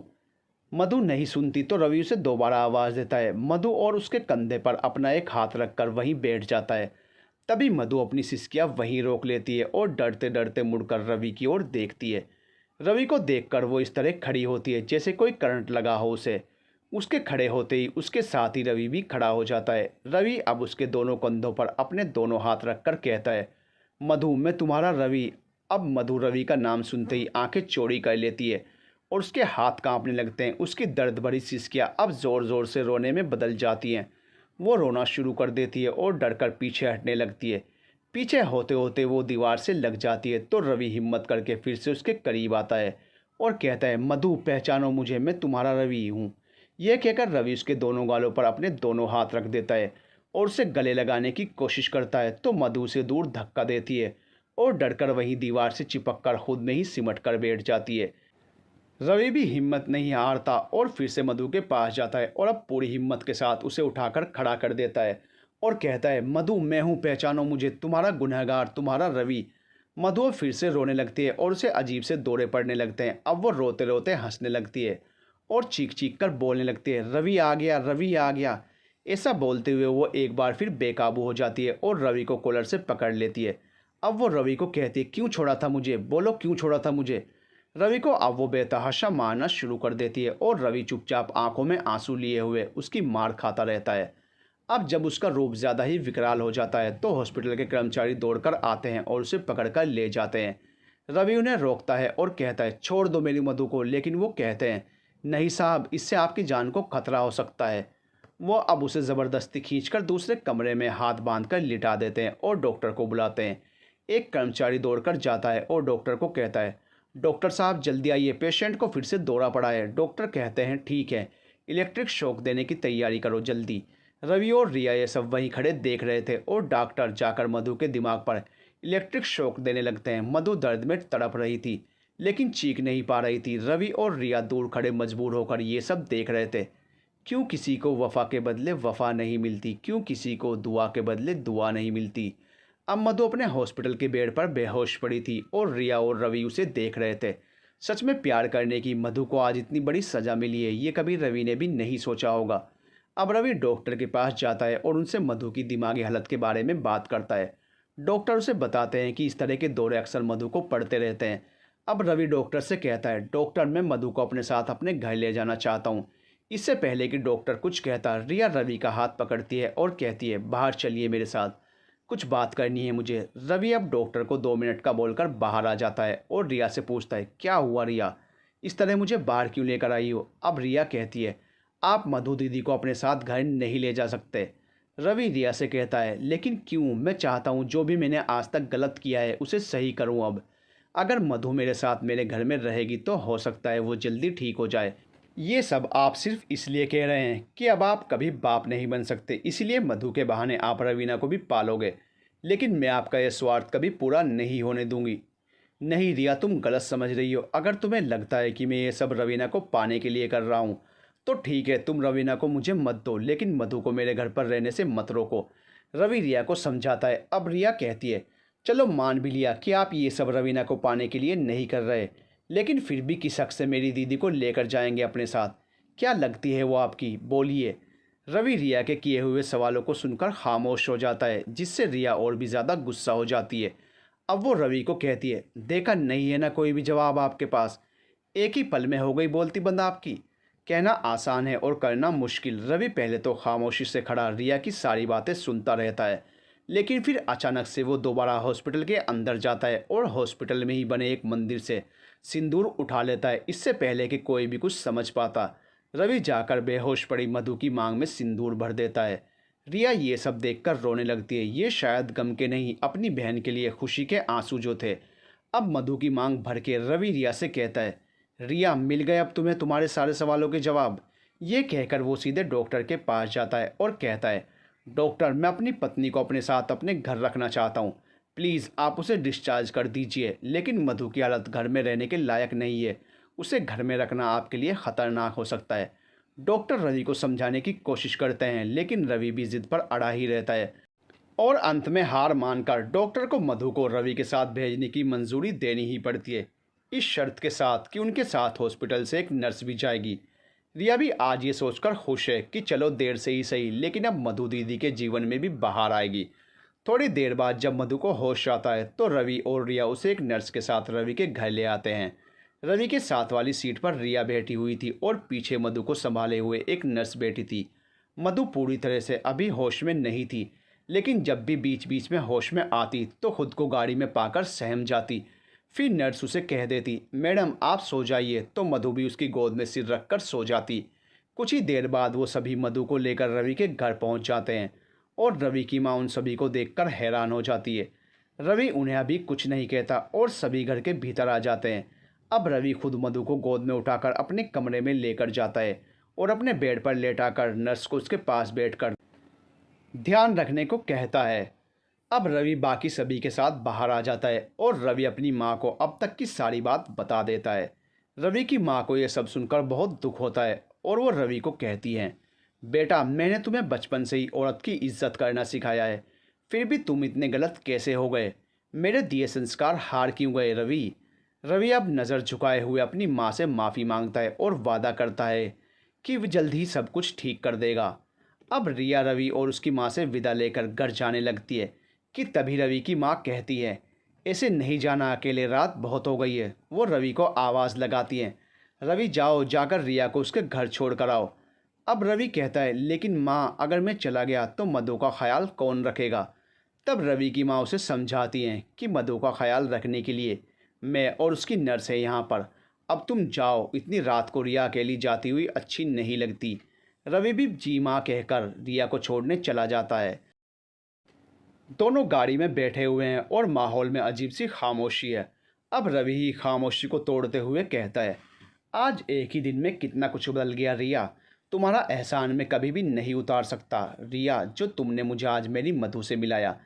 अब रिया कहती है, इसमें एहसान की कोई बात नहीं है सर, मेरी बहन को उसका प्यार मिल गया और मुझे क्या चाहिए, बस आप हमेशा दीदी का ख्याल रखिएगा।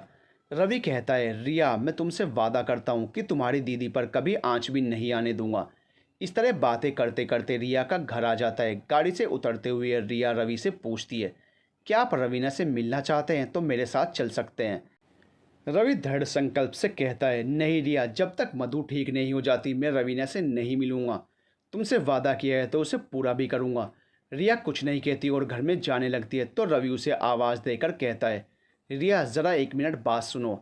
रिया मुड़कर वापस आती है और कहती है बोलिए। रवि अब गाड़ी से उतरता है और रिया से कहता है जाने अनजाने अगर कभी भी मैंने तुम्हारी भावनाओं के साथ खिलवाड़ किया हो तो मुझे माफ़ करना रिया। रिया अब कहती है आप चिंता मत कीजिए सर, मैं शुरू से जानती थी सारी सच्चाई, इसीलिए दिल से कभी आपको प्यार नहीं किया बल्कि आपको सबक सिखाने के लिए सिर्फ प्यार का नाटक किया। रवि को ये बात सुनकर सुकून मिलता है और वो रिया से कहता है रिया ये बात सुनकर दिल को सुकून मिल गया, अब मैं चलता हूँ। ये कहकर रवि गाड़ी मोड़कर वापस आ जाता है और रिया दूर तक उसकी गाड़ी जाते हुए देखती रहती है। अब रिया मन में सोच रही थी कैसे बताती आपको सर कि ये प्यार का नाटक करते करते सच में आपसे प्यार हो गया है। इस बात का एहसास भी मुझे आज हुआ जब आप आज दीदी के पास जा चुके हैं। ये सोचते सोचते वो घर में चली जाती है और रवि वापस मधु के पास आ जाता है। रात को वो मधु के ही पास सोता है और सारी रात उसके साथ बिताए हुए लम्हों को सोच सोच कर बिता देता है। अगले दिन सुबह ही रवि निकल जाता है और कुछ देर बाद बहुत सारे शॉपिंग बैग्स लेकर लौटता है। अब जब वो कमरे में जाता है तो देखता है कि नर्स मधु को नहलाकर तैयार करने ले जा रही है कि तभी रवि उसे आवाज़ देता है और कहता है अवनी तुम बाहर जाओ, मैं खुद अपनी मधु को तैयार कर दूंगा।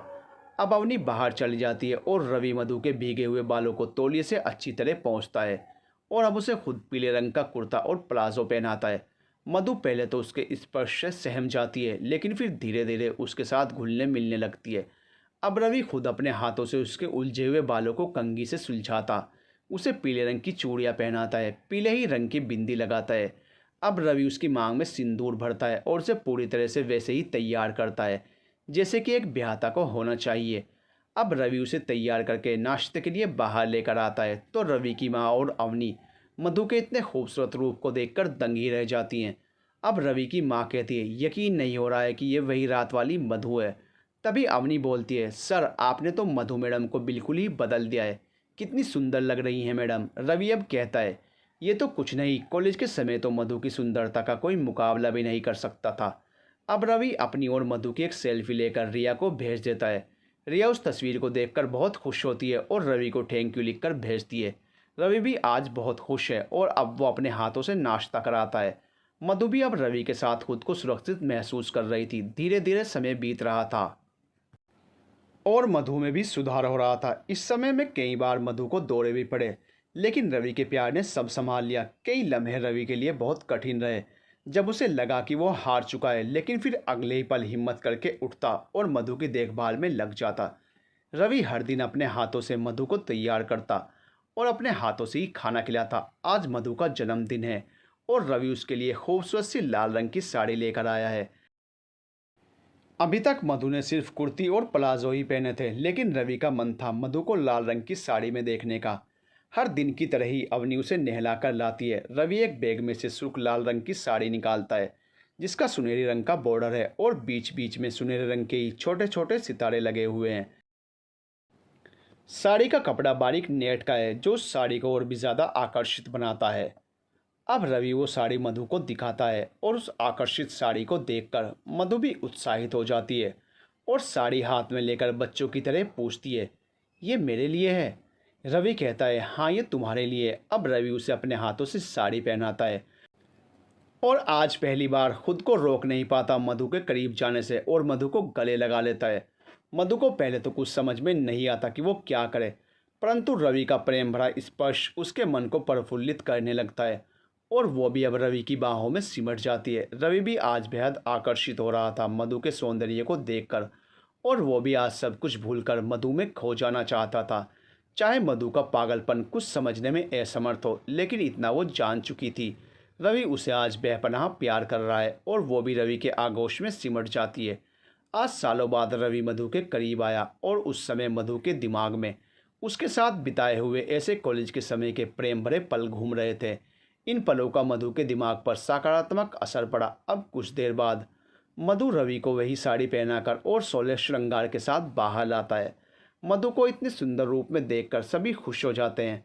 बाहर रिया, रवीना और रिया के माँ बाप भी उन दोनों का ही इंतज़ार कर रहे थे। सभी उन्हें एक साथ देखकर बहुत खुश होते हैं। अब रिया रवि से कहती है आज दीदी को इतने सुंदर रूप में आपके साथ देखकर अच्छा लगा। तब रवि भी रिया को बताता है रिया तुम्हें यह जानकर खुशी होगी कि अब हम हर तरह से एक हो चुके हैं। ये बात सुनते ही रिया की आंखों में आंसू आ जाते हैं और वो रवि से कहती है, ये तो दीदी के चेहरे का नूर ही बता रहा है। अब रवि के पूछने पर वो कहती है, ये तो आप दोनों के लिए खुशी के आंसू हैं। अब रवि भी मधु के साथ बातों में व्यस्त हो जाता है। तभी दूर खड़ी रिया सोचती है कि ये तो मैं खुद भी नहीं जानती कि ये खुशी के आंसू हैं या गम के। रिया जहाँ अपनी बहन की खुशी में खुश है, तो वहीं कहीं ना कहीं उसे रवि के खोने का दर्द भी है, जो ना चाहते हुए भी उसे मिल चुका था। अब मधु भी रवि के साथ बैठी है। जैसे ही हर बार की तरह रवि उसके लिए नाश्ता परोसने लगता है कि तभी मधु कहती है, रवि जी, अब मैं ये काम खुद कर सकती हूँ।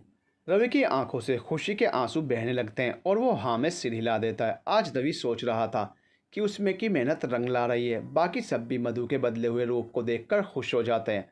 अब मधु अपने और रवि के लिए एक ही थाली में खाना परोसती है और सभी एक साथ बैठकर खाना खाते हैं। रवि हर बार की तरह अपने हाथों से उसे खिलाता है और उसे ऐसा करते देख मधु भी रवि को आज पहली बार अपने हाथों से खाना खिलाती है। रवि और मधु की प्रेम कहानी एक बार फिर से शुरू हो गई थी। रवि मधु के साथ आज बहुत खुश है और दोनों एक साथ सुबह का नाश्ता कर रहे होते हैं। अब नाश्ता करने के पश्चात रवि सभी को बताता है कि आज मधु के जन्मदिन पर वो उसे अपने साथ कॉलेज लेकर जाएगा, क्योंकि डॉक्टर को उम्मीद है कि किसी ऐसी जगह पर ले जाया जाए जहां से मधु के जीवन की हसीन यादें जुड़ी हों। कॉलेज से ही हम दोनों का इश्क शुरू हुआ था और अब वहीं से एक बार फिर सब ठीक होगा। अब रवि सभी से कहता है, आज मैं मधु को कॉलेज लेकर जाता हूँ। अब अगर मुझे मधु को वो सब याद दिलाना है तो मुझे उसे उसी कॉलेज में लेकर जाना होगा। यह कहकर वो मधु का हाथ पकड़ता है और उसे अपने साथ कॉलेज में ले जाता है। कॉलेज में कदम रखते ही मधु के दिल की धड़कनें बढ़ जाती हैं और कुछ धुंधली यादें उसके दिमाग में घूमने लगती हैं। वो घबराकर वापस बाहर जाने लगती है, लेकिन रवि उसका हाथ पकड़कर रोक लेता है। अब रवि उसका हाथ पकड़कर कॉलेज के कंपाउंड में ले जाता है। मधु चारों ओर देखती है और उसके दिमाग में अपनी और रवि की बातें घूमने लगती हैं। उसके दिमाग में रवि की बोली हुई सभी बातें आने लगती हैं। अब रवि उसे कहता है, थक गई होंगी, चलो कैंटीन चलते हैं। मधु कुछ नहीं कहती और कैंटीन चल देती है। लेकिन इस बार रवि पीछे और मधु आगे है। उसे रास्ता नहीं बताना पड़ रहा है। वो खुद ब खुद ही कैंटीन पहुंच जाती है। अब रवि उसके और अपने लिए 2 कप कॉफ़ी ऑर्डर करता है, लेकिन मधु कहती है, नहीं रवि, चाय बोलो। तुम भूल गए, मैं हमेशा यहाँ की चाय ही पसंद करती थी। रवि उसे सब याद करते देखकर मुस्कुराने लगता है। मधु को अब सब पुरानी बातें याद आ रही थी। जैसे जैसे वो कॉलेज में घूमती है, उसके सामने पुरानी यादों का एक चलचित्र चलता रहता है।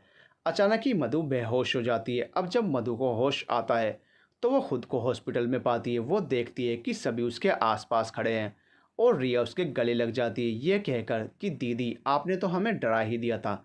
मधु कुछ नहीं कहती, खामोश रहती है और सभी उससे बातें करने लगते हैं। अब जैसे ही रवि उसके करीब आने लगता है तो मधु उसे रोक देती है, यह कहकर कि नहीं रवि, पहले मेरे कुछ सवालों के जवाब दो। रवि उसकी बात सुनकर चौंक जाता है, क्योंकि जब से मधु दोबारा रवि की ज़िंदगी में आई थी तब से वो रवि जी कहती थी। रवि तो वो कॉलेज के दिनों में कहा करती थी। अब मधु सभी से बाहर जाने को कहती है और रवि से पूछती है, क्यों आए मेरी ज़िंदगी में इतने सालों बाद वापस। रवि उसे कहता है, मधु, पहले घर चलो, फिर अब तक की सभी बातें बता दूंगा। अब थोड़ी देर बाद डॉक्टर मधु को नॉर्मल बताकर छुट्टी कर देते हैं और सभी रवि के घर आते हैं। घर आने के बाद मधु रवि का हाथ पकड़ती है और उसे सभी के सामने अपने कमरे में ले जाती है। अब मधु रवि से पूछती है, तुम तो कभी मुझे छोड़कर चले गए थे ना, फिर क्या मेरी हालत पर तरस खाकर वापस आए हो। रवि उसे शांति से बैठाता है और अभी तक की सारी बातें मधु को बता देता है। तभी वहाँ रिया आ जाती है और कहती है, दीदी, पिछली बातें भूल जाइए, हम सभी ने इन्हें आपके लिए पश्चाताप करते हुए देखा है। अगर आज आप ठीक हैं तो सिर्फ इन्हीं की वजह से। ये कहकर रिया मधु को एक एक दिन के बारे में बताती है कि कैसे रवि सर ने आपका ख्याल रखा। रवि मधु से कहता है, मैं नहीं कहूँगा कि तुम मुझे माफ़ करो, लेकिन मेरी ज़िंदगी से मत जाओ। मधु भी अब पुरानी बातें भूलकर रवि के गले लग जाती है। 1 साल बाद आज घर में फंक्शन है और बहुत चहल पहल है। तभी रवि रिया के कमरे में जाता है और उसे अपने साथ लाकर गौरव के साथ बैठा देता है, क्योंकि रिया चाहती थी कि जब भी मेरी सगाई हो तो आप मुझे मेरे होने वाले पति तक पहुंचाओ, जैसे मैंने आपको आपकी मधु तक पहुंचाया था। अब रिया की सगाई गौरव से हो जाती है और सही मायनों में आज वो बहुत खुश है अपने मन का जीवन साथी पाकर, क्योंकि रिया को भी सच्चा इश्क कॉलेज में ही हुआ, वो भी कुछ समय पहले। और जैसे ही रवि को इस बात का पता चला तो उसी ने दोनों के घर बात करके सगाई की तारीख तय करवा दी। आज सगाई के बाद रिया रवीना को रवि को सौंप देती है। रवि ने अभी तक भी रिया को रवीना को नहीं मांगा था। आज रिया उसे कहती है, आप इस इम्तिहान में भी पास हो गए। लीजिए अपनी और मधु के प्यार की निशानी रवीना, आज से आपकी हुई। मधु और रवि आज हर तरह से पूरे हो चुके हैं। उनके कॉलेज का किया हुआ इश्क आज यादगार बन चुका। रिया आज रवि की सबसे खास दोस्त है, लेकिन अब प्यार की जगह गौरव ले चुका था।